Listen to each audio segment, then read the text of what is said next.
Assalamualaikum warahmatullahi wabarakatuh. Perkenalkan, nama saya Indah Pramuktasari dengan NIM 24022090. Saya berasal dari Prodi Pendidikan Guru Pendidikan Anak Usia Dini. Baik, di sini saya akan menjelaskan materi mengenai sistematika karya tulis ilmiah buku. Berikut penjelasan dari saya. Pengertian buku, yaitu buku adalah kumpulan lembaran kertas yang berisi informasi, pengetahuan, dan pemikiran yang dicetak dan dijilid menjadi satu kesatuan.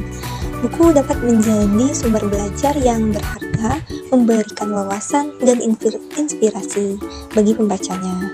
Nah, selanjutnya itu ada manfaat buku dalam karya tulis ilmiah. Beberapa manfaat buku dalam karya tulis ilmiah adalah itu sebagai referensi. Buku menyediakan informasi dan data yang dapat digunakan sebagai rujukan dalam tulis ilmiah. 2. Buku juga menjadi pendukung argumen, yaitu bisa kutipan dan ide dari buku dapat memperkuat argumen dan analisis dalam karya tulis ilmiah. Yang ketiga, untuk sumber inspirasi, buku dapat memberikan ide dan perspektif baru yang menginspirasi penulis karya tulis ilmiah.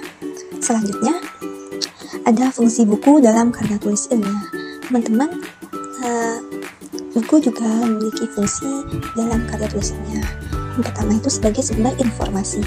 Buku menyediakan informasi faktual, teori, dan konsep yang dapat digunakan dalam karya tulis ilmiah.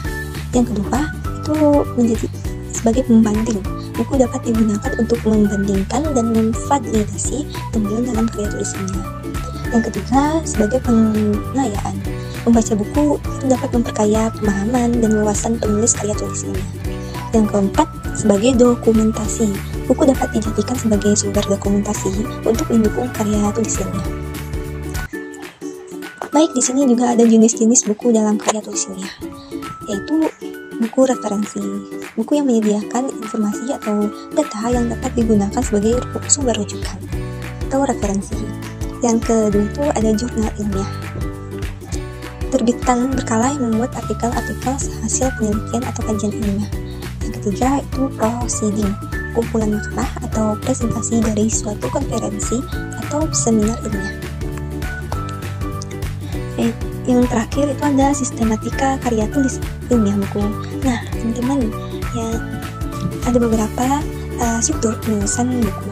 Yang pertama itu ada halaman judul, itu berisikan judul buku, nama penulis, informasi penerbit, dan kadang-kadang tahun penerbitan.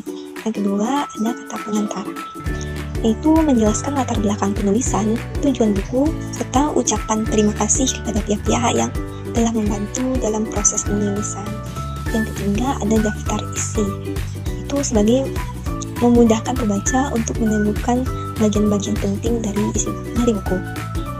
Yang keempat ada bab 1 pendahuluan yang berisikan latar belakang, rumus masalah, tujuan penelitian, dan manfaat penelitian.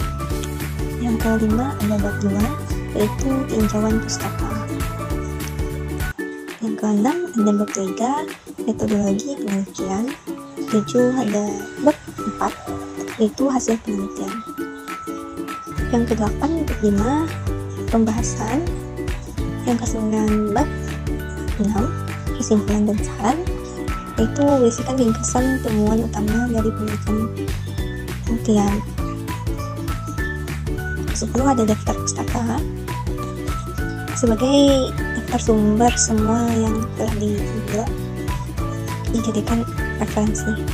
11 ada lampiran, itu berisi data tambahan seperti tabel, grafik, atau dokumen yang lainnya. Baik, sekian dari penjelasan saya. Mohon maaf jika ada kekurangan. Sekian, terima kasih.